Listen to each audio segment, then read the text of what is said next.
Okay,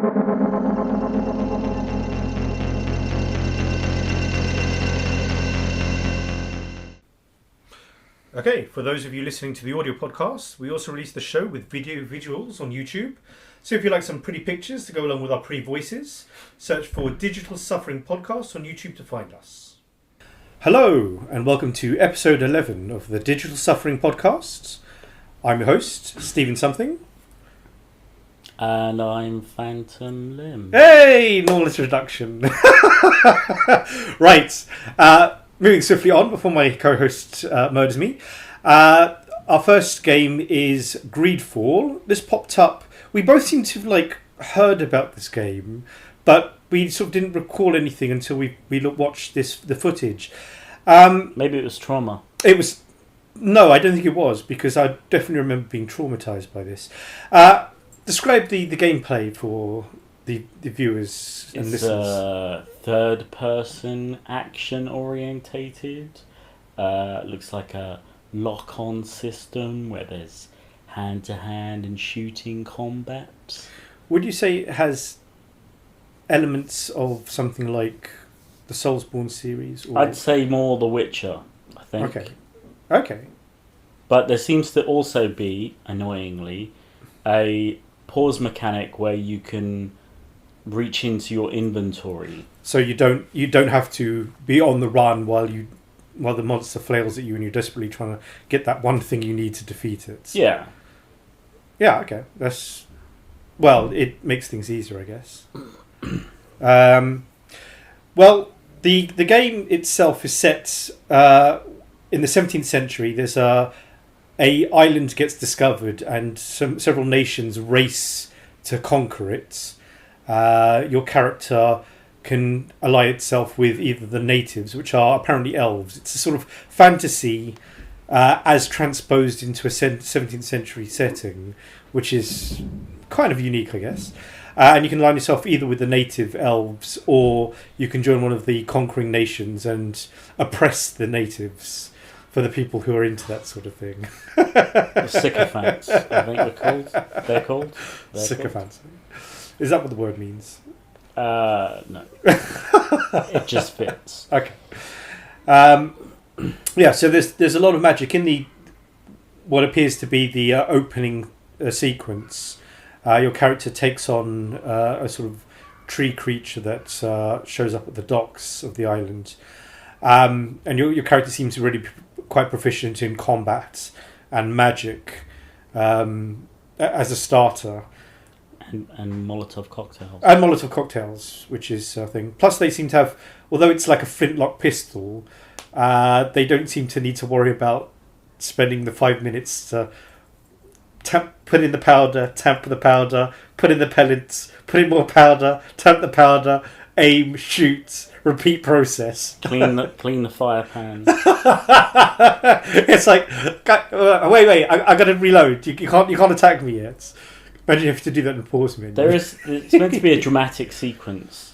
This is one of the things that have got me already. It's a 5-minute trailer. It's already annoyed me.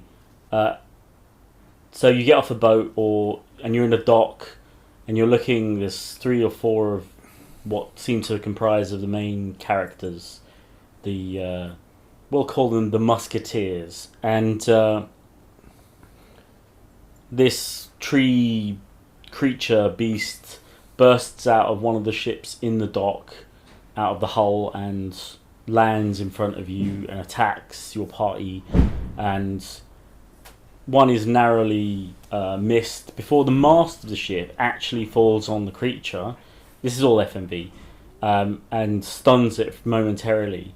It then shows a top-down perspective of what has happened, of the dock area, including the water, but now the ship has disappeared, the mast has disappeared, only for it to go back into the first person view, for the mast to be gone but the ship to still be there. Also, the ship looks whole as well.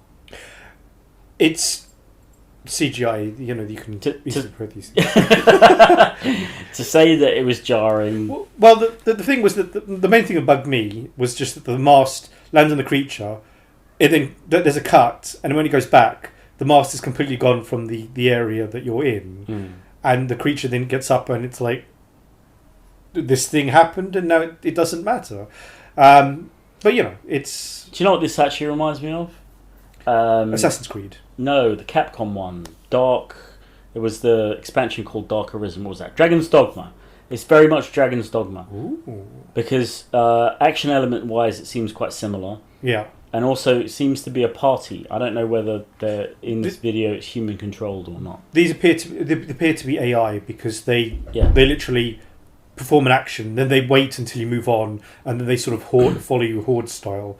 So yeah, very much like Dragon's Dogma. You hire mercenaries or whatever to make up your party and give it an edge. Well, I'm not even sure that they're mercenaries. I think they're your buddies. They're part of the Three Musketeers that we see at the beginning.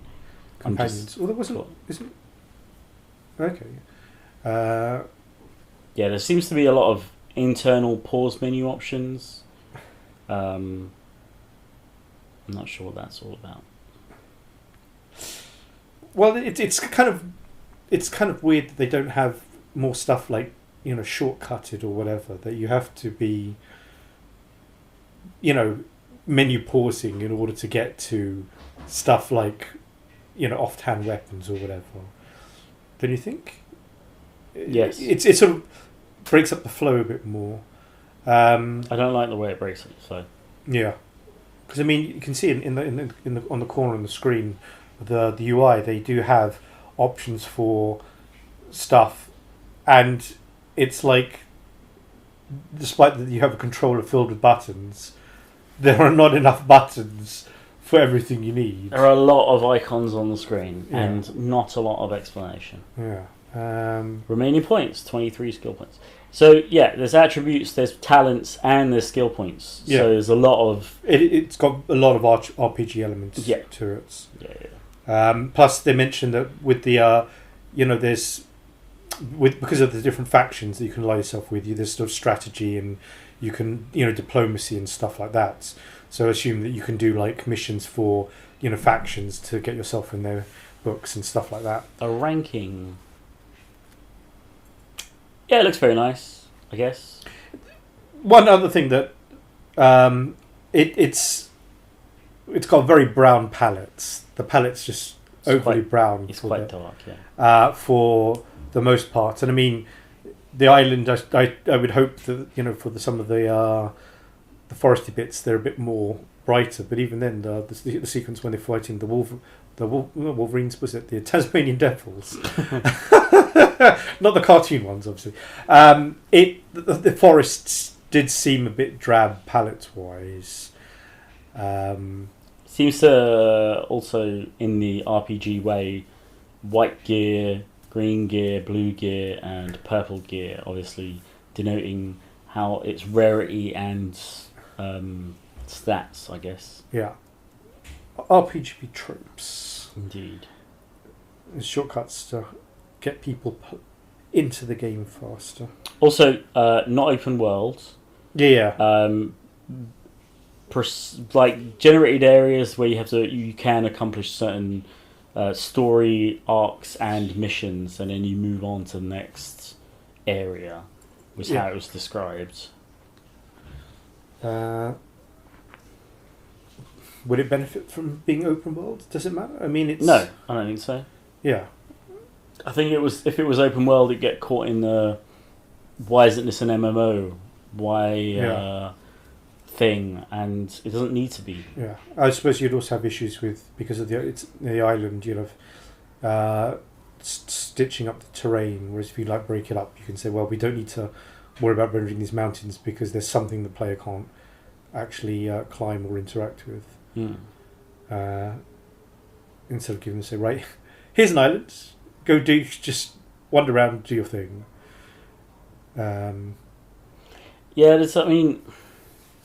This is supposed to be fantasy rooted in a thing that we're familiar with, shall we say, it being 17th century technology, 17th century style, but then rooted in a sort of fantastical element of there being monsters and elves and magic and Yeah. so on and so forth, which is great. It's fine. You know, there's a lot of games that do the whole medieval fantasy thing, trope, if you want to call it. And there seems to be an underlying story of you being infected, I think, with something. Again, that borrows quite heavily from Dragon's Dogma, where you have a thing and you're linked to a dragon with your heart. It's just like, what? This is a Dragon Dogma clone. I mean, it looks... The idea is intriguing. I don't know that the execution is all that thrilling. Something to look out for, or it's just... Yeah, I mean, I'll try and keep an eye on it. There's so many games that I say that for, but I'll try and keep an eye on it. But it seems to hit the mark on a lot of things, but then not be outstanding, at least in what we've seen and heard. Yeah. Not be like, oh wow, that looks really like a good take on it's competent, but not brilliant. Yeah, which was the problem with Dragon's Dogma. Are you gonna like? All right, you go to the shop. There's 3 games in front of you: Skyrim, Dragon's Dogma, and Dark Souls. Dragon's Dogma is not going to win that fight. Exactly, but it's vying for the same attention as those other 2 games. That you're going to drop 200 hours into it and, you know, be happy. Yeah, but that's it. The other ones have, you know, they've got the publicity and the mind share. Until you mentioned, I'd completely forgotten about Dragon's Dogma. Until it was like Dragon's Dogma. Yeah, I remember vaguely. We should talk about it. We should do like looking back. Dragon's Dogma. Where are they now? Well, it's kind of weird though because Capcom. This is going back some years now. Put out a video at E3. It was either at E3 or another TGS maybe, of an upcoming in development RPG like thing that was borrowed heavily from the sort of Dark Souls aesthetic of an armored guy, and he was wandering through this very tight corridor dungeon, and there was this almost like a lizard like humanoid but not humanoid creature chasing him, and he was climbing up ladders and like finding grates where he couldn't progress beyond, and like almost seemed like a sewer at some points. Yeah. And so on and so on. And they said, oh, this is a game and it's got a project code name, which I don't remember at all. How long ago was this? At least 5 years, maybe closer to maybe 10. Okay, I don't think it's coming like out. well, not maybe 10. Let's say between 5 and 8 years. And this game disappeared without a trace. As games are prone to do. There was like the trailer, which everyone saw, and then there was some gameplay footage, and both of it was very meh. And the guy, even like the motion capture of the guy moving, looked bad for the time. Yeah. So people were like, "Yeah, okay, cool." And then Dragon's Dogma popped up out of nowhere, which I'm assuming maybe the project was shelved and somebody had a better idea and they went with Dragon's Dogma and so on. And again, people that play Dragon's Dogma, I've watched people playing it on stream, and they seem to like it, and it seems like a competent game in what it does, but it has that party-based element thing where you can kit out, you can even borrow other people's peoples. Oh, and have, you know, like play online. Yeah. There's lots of like little tweaks that it had. It just doesn't interest me. Yeah. So it's good, but it's not something you would seek out. Yeah. I mean, you know, there's probably people out there that think I'm crazy and they'd rather play Dragon's Dogma than Dark Souls or Skyrim or... Yeah, because they are each slightly different things in their own rights. So it depends on where you trend towards in terms of gameplay. But the problem is that, as I said, you mentioned Dogma, and I was like, holy moly, that was the thing. And it's like, how many people think about it? I mean, if it was like more successful, there would be a Dragon's Dogma 2. Never say never. Well, actually, the thing is, Dragon's Dogma Dark Arisen. That's the thing. Okay, it's like that was like an expansion. But the thing is, generally they say, right, this game is doing well. Let us plan for the sequel so we can take advantage of this thing that's existing. Dragon's Dogma looks to have come out 2012, approximately. Yeah. And it's a long time has passed since then, and it's been forgotten in the midst of time. I have to say, people who like The Witcher would probably be more akin to playing, in a mechanics way, something like Dragon's Dogma rather than the other two. Yeah. So maybe Greedfall does have a market for it. Yeah, I mean, maybe it will appeal to the people who delved into The Witcher and had that going for them. Okay. And speaking of the myths of time, our next game we're looking at is the forthcoming Ancestors. Is it just called Ancestors? Is it the Humankind Odyssey? Oh yeah, the inflatedly long title name. No, but it's a work of art. It deserves. Is it? It's a work of. It's one of those Lionhead Studio games that's unfinished when it's released. Right? Oh wait, sorry. Not Lionhead Studios. That's still a thing. All right. I think that didn't they do? He sold it, didn't he? They were, the last they were doing was those. I forgot the games. The one where you rise up to become the king. What's it called? It's a single word. It's like not noble. I think I've got one. I think I've got the first one. Yeah. You know. It was on the Xbox. Fable. That's it. Yeah. They sort of did like Fable 3 or so, Fable, whatever the last. Didn't they do Fables? Was the last one. Yeah, and I don't remember hearing anything attached to them after that. Maybe the intranets will tell us something. But anyway, Ancestors is as game premises go is a bit of a doozy. Millions of years ago. 10,000 years ago. More than 10,000 years. No. It says 10,000 years ago. It can't be 10,000 years ago.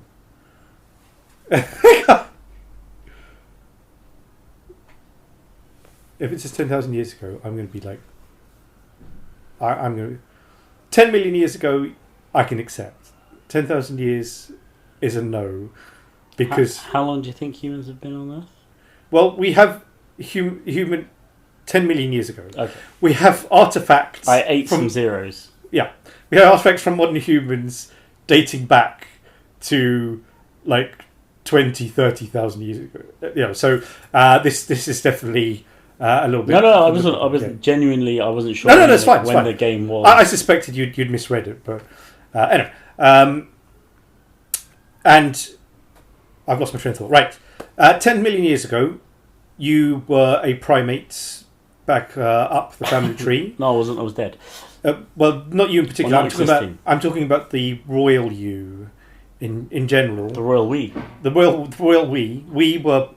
Our ancestors were primates, and that's what you do. You control one of these ancestors, and the object is to survive, have kids, and have your kids survive. And it's a survival game, I guess. I guess. I guess you're definitely going to have to play the hunter-gatherer role, because it's going to be... Who knows? There's probably going to be crafting later on. Well, I do remember seeing bits where it's called where you can like... I believe you can like do like tools, like stones and stuff. I can't remember fire because I watched a few things and I haven't seen past the sort of base level primate. Yeah, they're demonstrating. You discover these bits and once you learn how to use stone for as a hammer stuff, you can teach. You have to demonstrate it to the others in the tribe, and then they learn so that you can pass on culture to them. Blah blah blah blah blah. Looks to me, in terms of adversarial elements, the opening, the trailer's opening introduction shows stuff like panthers and giant crocodiles and a humongous bird that's capable of lifting up an ape-sized creature fairly easily, towering over it as well. Yeah, so it definitely gives you the opportunity to live out your hide from everything because everything can eat you fantasies. Because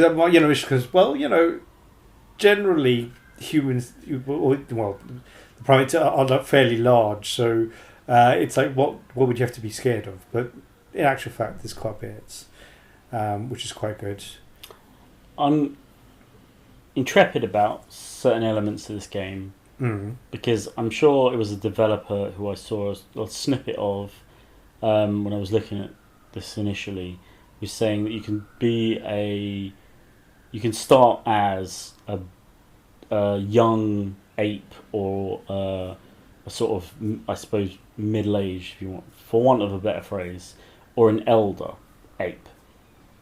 And while that's fine, because obviously they'll have different dynamics to what they do in your party because you're one ape in a group. That's fine. So, but then I want to know how long, because essentially the idea is to reproduce, right? Yeah. From what it says here, you can pretty much control any in the clan. As an example, you can switch to an adult, an infant, whatever. Yeah. So you can see how they play differently. But the objective is to go through several generations and have your clan, learn and proceed. Yeah. On the first steps. Apparently, if your character dies, you switch to another one. If all of your tribe dies, you become extinct and you have to start the game again. Hardcore mode. Yeah, humanity is in your hands, so please don't screw this up. We are depending on you. So this is the second part of what I was thinking. How long is the life cycle? Because oh, you mean as in when a child is born, how long does it take to mature to an adult? And sure, stuff like that? Yeah. I'd assume it has speed up mechanics where you can say, I'm going to skip to the next night, or you can have time elapse faster. Well, I would have thought they would have just set it instead of giving you that power. It says here the game is expected to be 40 to 50 hours long, and it documents the clan's evolution across 8 million years. 8 million years in 40 hours. Yeah, so. Jeez. I assume that you'd have the baby's going to grow up in a matter of hours.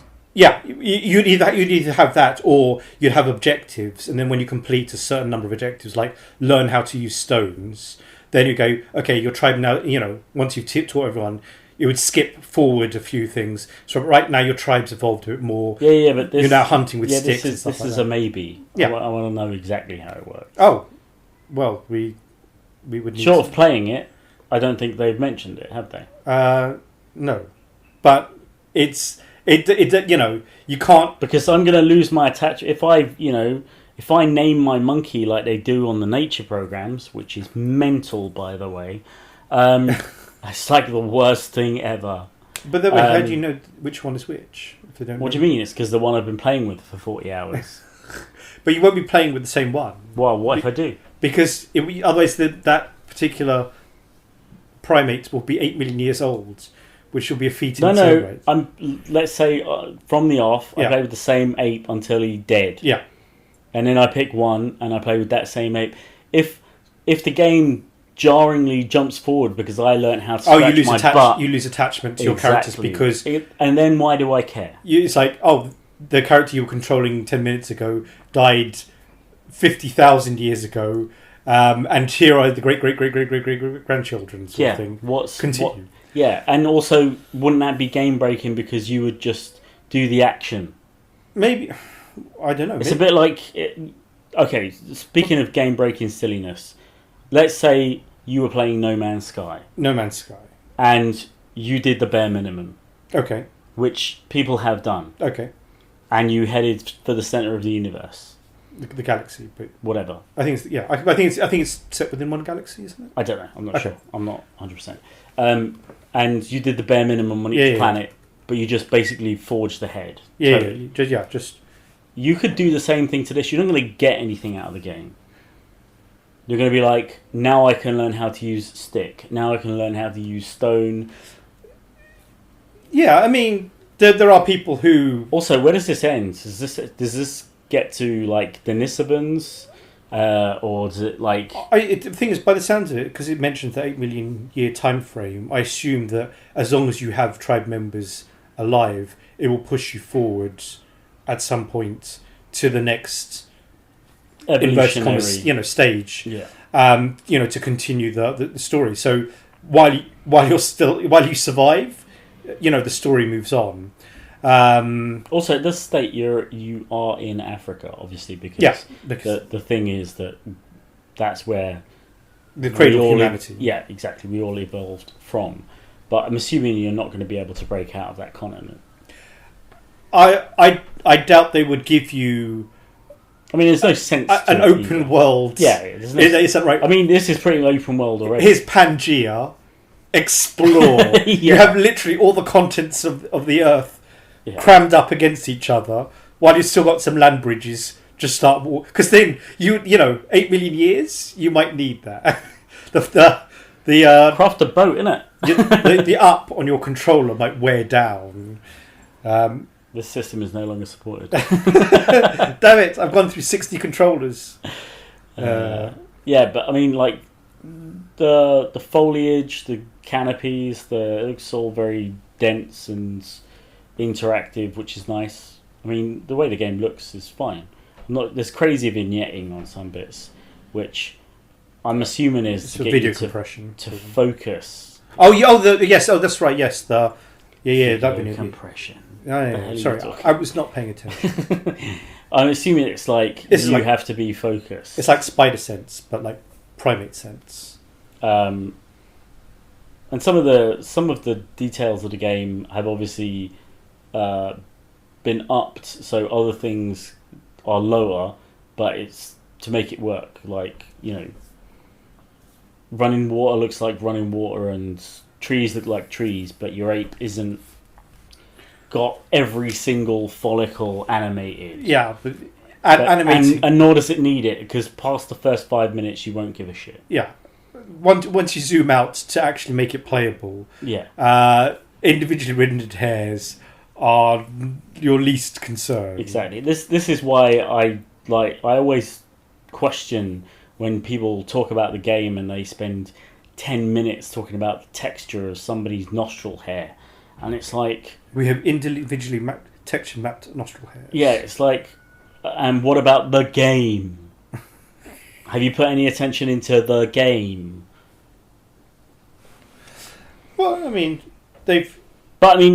like, this could be another No Man's Sky. This could be all the promise and no delivery. Or it could be broken and you can fast forward the hell through it, like people did with No Man's Sky, and then call it a failure, where it didn't fail. It's just it was subject to mechanics that would make it. Well, the thing is, if you set like an arbitrary mechanic as part of it, say, oh yes, if you make it to the center of the galaxy, you win the game. People say, oh, I want to win the game. Yeah. And then they win it and they go, oh, it's over. And it's like, that was no good. It's like, it's the journey, not the destination, people. As the saying goes. And I mean, this, it is, the objective is to have your clan survive over the 8 million years. But it's a case that maybe you say, well, I want to like try and have as many babies as possible. It is, what fun can you get out of the game by putting extrapolate? What you might say, right? I want to, make my tribe a bunch of hardcore warriors, and we're going to wipe out every predator, for like 1,000 kilometers. Become everything is going to fear us. You can look for the hidden monoliths that maybe in the game, into 2001 yourself into alien civilizations. Yeah, exactly. It's all dependent. It's a adventure simulation, and the people. I assume the people this will appeal to, for the most part, are the people who are going to explore. Say, right, I'm going to try and explore the forest as much as I can. I want to see if I can. How far can I leap off a tree without breaking my legs when I land? Sort of stuff like that. You experience the joy of being a primate. But there we go, evolution. But and something that needs to be addressed is that where is the game in this?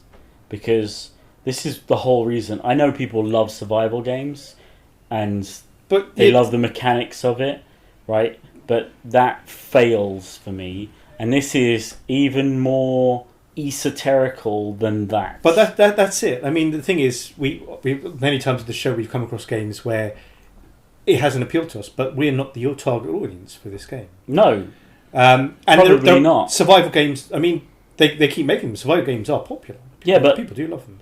Is this a survival game? It is a survival game. At the heart of it, it is. Yeah, because you have to hunt for food. You have to, shelter. The shelter and stuff. You have to avoid predators. It is a survival game where a lot of the power has been taken away from you. In Don't Starve, you go and discover stuff. And here you get to discover stuff. Like what? Like you can say, congratulations, you discovered, some new fruit trees that you didn't know were in the area. Traits. Yeah. I like sweet. I don't like salty. You discover. I mean, you think you could when you learn. Your character learns stuff. They can learn techniques and stuff. Like you can say, well, okay, you discover something like a coconut. You initially can't eat it because you don't know that you've got to crack open the hard shell to get at the juicy brains inside. I just eat the hairy bit on the outside. Don't do that. Do not eat the husk. Right. That leads to failure. And so. That's it. You learn skills, and it's vaguely objective based, but you don't have to learn everything as long as you can survive to the next point, and maybe it'll push you forward. But yeah, survival games, it's not our thing, but people play them, and there's going to be interest in this from people who want their survival game to be even more survivally. A matter of life and death. Yeah, exactly. It's what's that horrible film with Jared Butler called? Angel Has Fallen. No, another horrible film. Olympus Has Fallen. No, another horrible film. Jared. I can't remember what the second one is. Something Has Fallen as well. Is it called Gamer? I'm not sure. Oh, it could be Gamer. Thanks. It could be Gamer. Hold on. You think about that, and I'll. Essentially, that is a like your avatar literally dies. That's so. Yeah, it is Gamer. Yeah, there you go. I knew it was something dumb. A dumb premise, a dumb title, a dumb. I can sensibly say I've not watched any of that. I have watched all of that. Wasn't it supposed to be inverted commas first-person shooter game based or something? Yeah, but you're controlling a real person. Yeah, just like in real games. No, a real person, a convict. But the thing is, if you say, well, I'm going to just have him bunny hop thing, is the real guy forced to do movements. So you realise there are games where you can't jump, right? Yeah. Okay. So it's just it's like cover-based shooting. So imagine that. So you can't bunny hop in Gears of War, can you? It's Gears of War. That's why you didn't like it. Gears of War, the movie. I didn't like it because it was a weak film. It was the Running Man, but not quite. It was the Running Man, but with all the fun sucked out of it. With all of the everything. Anyway. Yeah. Anyway, so don't watch. Our verdict: don't watch Gamer, watch Running Man. Right. Let's move on. The next thing, upcoming. Upcoming, but was delayed. Yeah, it was due out last year, 2018. It's been pushed back. Due out October this year. October the 8th, I believe. October the 8th. It is Concrete Genie. To summarise, you control a boy called Ash, who victim of the world's worst bullies.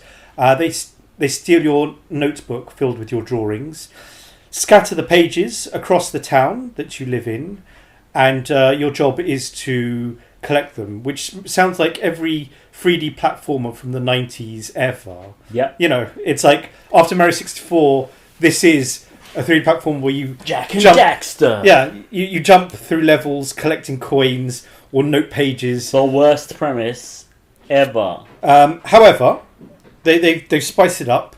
You find a magical paintbrush, very similar to sort of reminds me of Okami. It's not exactly like that, but where you use the paintbrush and you can paint creations on the walls and they come to life. And using this magic brush, you can actually solve puzzles. For instance, one where it comes across an electric gate, and if you paint on the wall, the monster actually interacts with the electrical box mounted on the wall, and it activates the gate, allowing you to pass through. Which then makes it like go to this wall, paint the thing, and it becomes door switch mechanics, but painted, but with a lovely coat of whimsical art. Emulsion. Yeah, emulsion. But it also seems to be revitalising the town somewhat. There seems to be this thing on the town. As part of your quest, the town is like almost derelict. It's very sort of industrial feel. Looks like almost no one lives there. And your paintings bring it to life. It sort of adds colour and sort of a magical glow and stuff.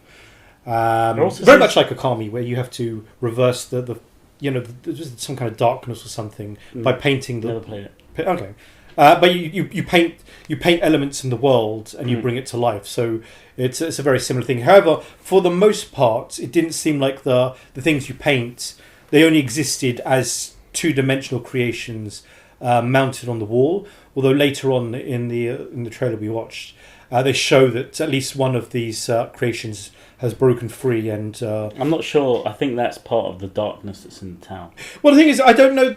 It doesn't. Nothing I saw that indicated that there was any kind of darkness per se. It was just that the town was run down, and you're bringing the town to life. If it is that there is also a supernatural element, an antagonist that you encounter as a result of your bringing things to life, that's another thing. But it just nothing I've seen mentioned, and they don't give indication. It's just that it almost like perhaps someone else has painted something evil and that's popped out. I don't know. We'll have to see if we can get more details. Also, the boy in this story has an episode where he picks up the brush, because I'm pretty sure it talks to him. The element of drawing and everything looks great and everything, and it's very well animated. It's complete departure from how a character in the world is animated. Apparently, you do have some control over the characters you can create, either if they use sort of templates or pads, and you glue them on, and they and it gets rendered. And also the colours that you use. For instance, they mentioned that if you paint a monster and you paint it red, for example, that gives it fire powers, whereas painting it blue might give it a different ability. So the objective is, as you traverse this town, collecting your note pages and solving these issues, you can, create your thing. It did mention there's what's called, one of the developers said that the game will not rate your creations. So maybe it was. Why would you even need to say that? It was like, what they're going to have a mechanic where they say, "Oh, your drawing is a bit cack." Sorry. This game's about somebody dealing with being bullied. Yeah. And what, you're going to online upload all of your images, so some online douchebag can go, "Your pictures are shit, mate." Yeah, good one. Thanks for putting that in the explanation. Yeah, no, it just stood out to me that they had to that they mentioned that it wouldn't the creation wouldn't be judged when it was like, but why would they be? Because, why do you even need to say that? Yeah, it was just a weird thing to clarify. One thing that does bug me, I mean, I like everything, all the painting mechanics and the visuals and stuff, is the bullies are just the cliche bullies where they harass you for like a thing, and then they say, "Oh, we've harassed them for 30 seconds. Let's go find something else." And the next time you encounter them, they do this, comic book harassment. Not saying that they should be like terrifying actual bullying, but it's just like, well, children are stupid. Yeah. And bullies are the even stupider version of those children. But the other thing is that the scattering of the notes, that as the reason for it's so video game tropey, where you must collect the X number of parts of the MacGuffin in order to complete your magical quest, sort of thing. It's so derivative. It lessens the game, because I mean if you say, oh, it seems like a trivial aspect. Yeah, if they said, oh, the bullies, they stole the notebook and they bugger off, and then he the kids are, oh, I'm down, and then he finds a page, he goes, oh, the page fell out, maybe he like follows them or whatever and retrieves it. It's instead of like the pages are scattered and sharpens the end of the brush, kills them and uses their blood to paint the paintings. Just saying, could be a thing. The grim dark reboot where you shiv where the brush is thirsty for the blood of the souls of your victims, and you must feed it terrible hunger or the world will end. Perhaps Spider's game should get on that. That's like an awful sequel, or maybe not. It's just a thing. Okay, it facilitates the storyline, but it just seemed. I don't think anyone's going to give it. Yeah, they're not going to give. It's just an excuse to go through the game and play the thing. Also, the more painfully overdone the helplessness of this character, the more it doesn't appeal. Like, I get it, it's supposed to tackle this whole bullying thing and how creativity can help you get out of it, and there are a few things in there that they've said, which is fine and great, and you channel what you are into what you like, and I totally agree with that. But are they trying to sell a game, or are they trying to give us a morality tale? Because I don't know about you, but I don't remember any of the morality tales at the end of He-Man or Thundercats or Defenders of the Earth or any of the cartoons I watched as a child. But I do remember the episodes sometimes. But never the morality tale at the end. Okay, skipping the this is not the morality podcast. We are without morals. There was I did notice in the trailer that we've been watching that there's one sequence where by sort of black paint is coming out of the walls and it comes to life, and there seems to be sort of silhouetted figures in the surroundings. It's all the lost children. At the point where he's dropped his paintbrush, so it looks like there is some kind of negative or evil element. Yeah, that's what that's what that he will have to. He's revitalising the town, and it's getting rid of that element. Yeah, by the looks of it. Well, there you go. So it's a good thing you found the paintbrush, because otherwise the town would. Because otherwise somebody else would have painted them dirty pictures. Yeah, exactly. They'd use it to paint giant instead of fluffy monsters. Peni. Instead of fluffy monsters. Apparently. Instead of fluffy monsters. That the templating of the monsters and all the trees and other things, it does kind of sound a little bit limiting to me. Well, the thing is, one of they were influenced. They mentioned the developers were influenced by Jet Set Radio. I don't know if you ever played that on the Dreamcast. Yep. Yeah. So you remember that the tags you spray. Yep. You essentially select them. So it's. Yeah, but you'd also find them. Yeah, you find them and select them. But this is more involved in that you can add some kind of creative elements to them. Really? I assume. Yeah, they don't look very creative. Listen, right? You create the fluffy monsters you want, I assume. Maybe that's what delayed the game. They were actually putting some content in it. Very possibly. I don't know. I like the look of it. It's got a very magical look to it. So definitely looks like it's got a minecart section. Yeah, did you see that? My brain filters it like out. You're in a port town, and then suddenly you're in a rushing water underground. What? I think I know it's a game. Yeah, I know, but it's like as I mentioned back to the platform. The 3D platform was old. Here you've got the lava level. Here you've got the minecart level. Oh my goodness!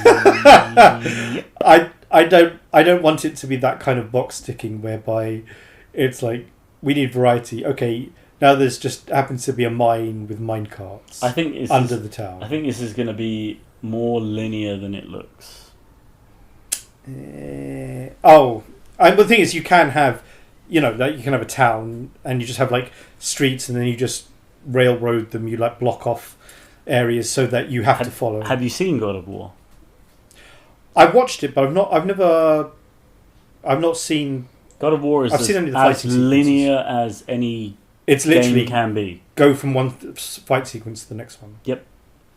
Okay. You are railroaded down corridor after corridor. Yet the whole of Athens is before your eyes. Yeah, but you're not interested because you've got gods to slay. Yeah, well, I mean, the thing it's very possible, but the thing is, again, it looks nice, and it's obviously a project that has been nurtured because of other factors than this is a shiny new game, which is nice. It's good.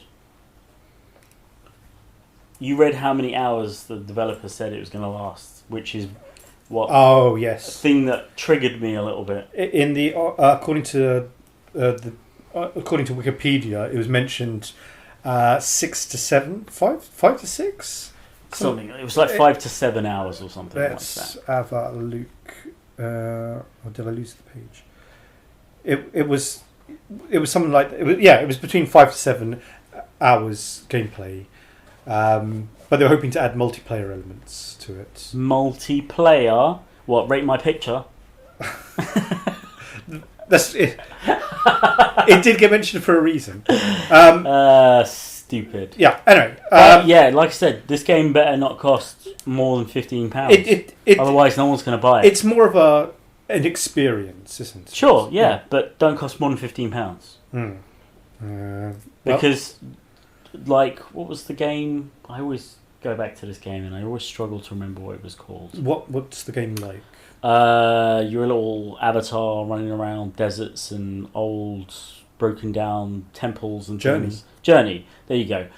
Journey was like, I think it was like £20 when it came out. It went down to like 10 or something on the PlayStation Store. Yeah. And no one was expecting to pay full price for that game, and it was a great little experience that you could have and not pay full game money, but you'd still get a good game. Yeah. And this has that about it for me. Yeah, it's like that magical quality. It's not, Zelda. Yeah, it's not it's not Mario. I'm not going to play this like run through to try and get exactly best times or best scores or 3-star each stage. It's a case of I will experience the story, treasure it in my heart, and then move on. Yeah, treasure it in the withered husk that I have in my chest. I think there's a game called Watchtower that came out on Steam a couple of years ago, maybe about 3 years ago.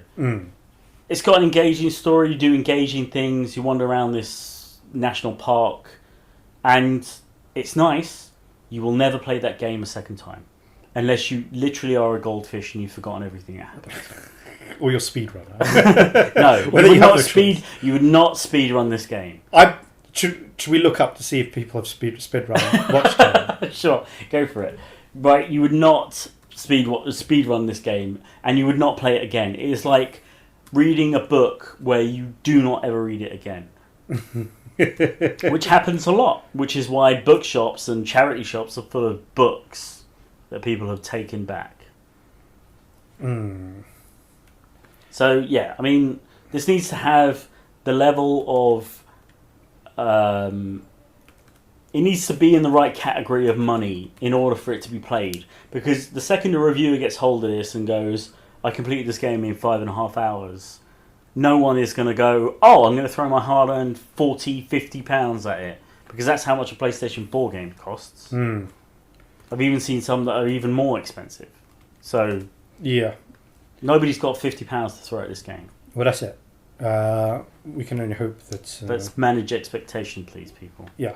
If not, just wait till it's on sale, and then... Yeah, it's free on the store when you have your ridiculous pay-to-play online BS. Thanks, Microsoft and Sony. Thanks for that. I own a PC, though, and I don't need to do that. Thanks a lot. Well,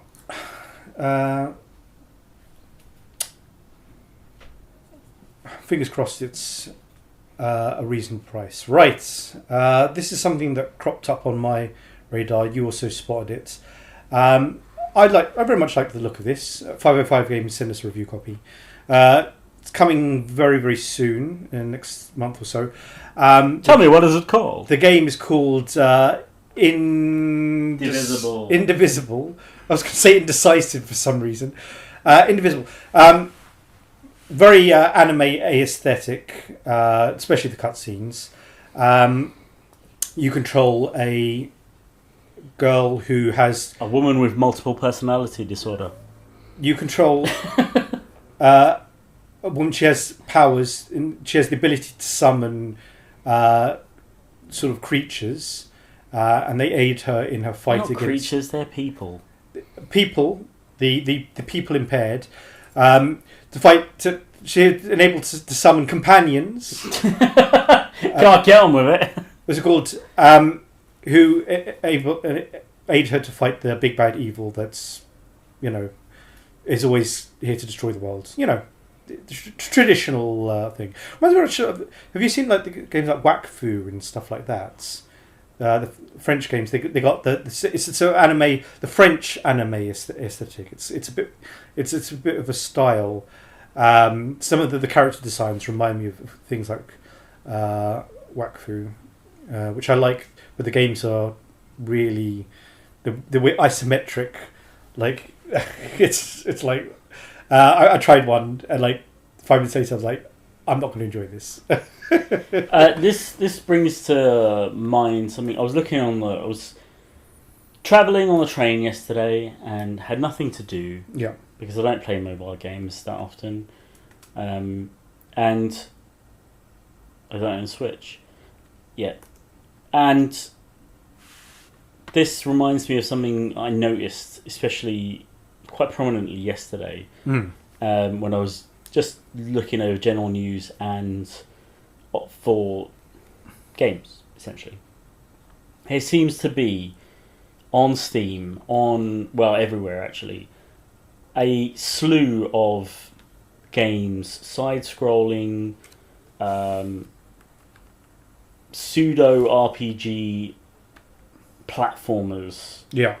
Like a little bit not like this, but like this. Not like this, but totally like this. Yeah, but like this is essentially a side-scrolling 2D platformer with RPG elements. Yeah. And a slightly unique take on a fighting system. Yeah. Right? Collectible summons. They are all exactly like that. It's just their fighting system take is slightly different to this one. Yeah. And you could literally go on Steam now, and I could guarantee I could pull 10 in 10 minutes. You could probably find 1 million of the damn things. And I don't want to play any of them. Some of them look really great. Some of the art styles used on them are amazing. Most of them are just a 2D game where you have to play around with the mechanic that they give you in order to survive. Otherwise, there is no adaptation. You do it their way or you die. And this seems a little bit different in the fact that you can pick your team and all the rest of it. But ultimately, you're going to be beheld to this enemy is... I'm suspecting this enemy is weak to fire. And so you need to make sure you have fire ones on your team, or the battle will be harder. Yeah, exactly. And, there's always those, as you keep calling it, tropes in these games because people lean on them. Well, yeah. It's like Grandia. I noticed there's a Grandia HD coming out this month. Okay. And I remember my brother playing through Grandia, and it was literally once you figured out what it was, you would just switch to that weapon type and murder people. It would not be a challenge. Yeah. And it's like... Well, that's it. The thing is, I mean, it really depends on the game, because some games like, for instance, Deus Ex, the earlier ones, where they said, right, here's a bunch of tools. You got all these mods, all these weapons, things. Here's an objective. Or like again with like the Hitman series, it's like you need to assassinate such and such, but it says here is an environment. Work out how to do it, and there are multiple ways where you can complete the same. Yeah, exactly. And the thing is, with games where you are, say, platformers, there is less scope for user ingenuity. Very much less scope. Yeah, but even when the hero / avatar of the game can basically fly, they still put in these ridiculous things to limit the flight, so you can only fly where you're supposed to. And it's like, F you. I'm the ultimate being. Nah, spikes hurt me. The perils of game design. I don't want to see any more infinite drops into the abyss, any more ice-covered floors that make me slip over cliffs. Well, then you're definitely going to hate the games I'm bringing for us to talk about. I'm just bored of it. It's going to be all that. I'm just bored of it. If I'm not playing Mario, I don't want to effing see this stuff. Okay. Do you know what I mean? There's a place for it, and it's not in every game ever. Just all the games that we're focusing on, that's all. It's like, if you imagine, it's like... alright, here's one for you. Right, so... what's it called? Monster Hunter World Iceborne is imminently coming out, and it's coming out on the PC next year. Q1 apparently, allegedly. So imagine that. So you're going to travel to another island where it is predominantly snowy and the environment is more cold, shall we just basically call it. Do you think you're going to be... There might be sections where you genuinely, like a frozen lake or something, and you might slip and not stop instantly. Yeah. But do you think the whole snow-covered world will be... There'll be any way sliding around? Or any spike-covered pits of death? Well, maybe they'll have it so that if you have the skimpy armours, you will actually take cold damage. That would be retarded. There I've said it. Wait a minute. So, you know why? Because there's no dynamic of you getting sunburn. Maybe they should add... Capcom, add dynamic sunburn to Monster Hunter. Can you imagine? You have like a sunburn meter, and you have to go buy. You would have to kill a creature, extract its glands, and make some kind of. But that would have an adverse effect because you would attract a certain type of predator to you, which you can then hunt for. And you have to evolve as a species where you can naturally. So you have to eat the gland as well, but it's poisonous. And it...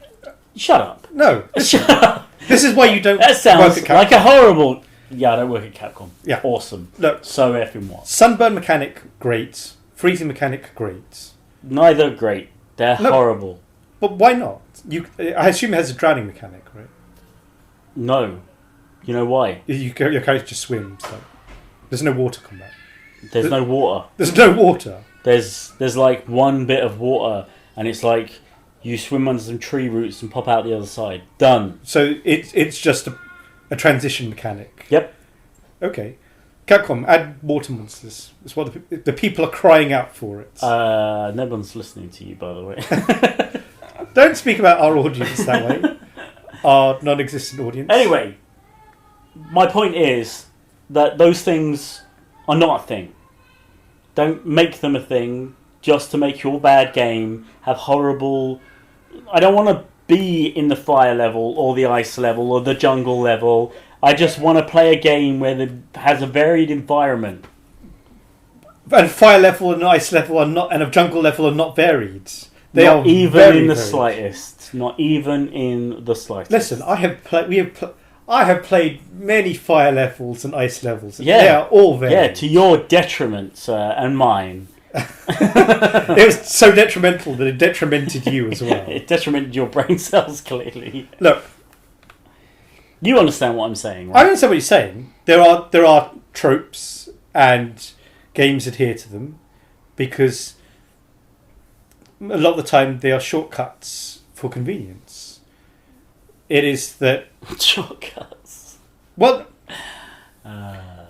Because people have played games for so long, things like, you understand how stuff like platforms work and things, game mechanics work. And it's just building upon that. You just make a game out of those.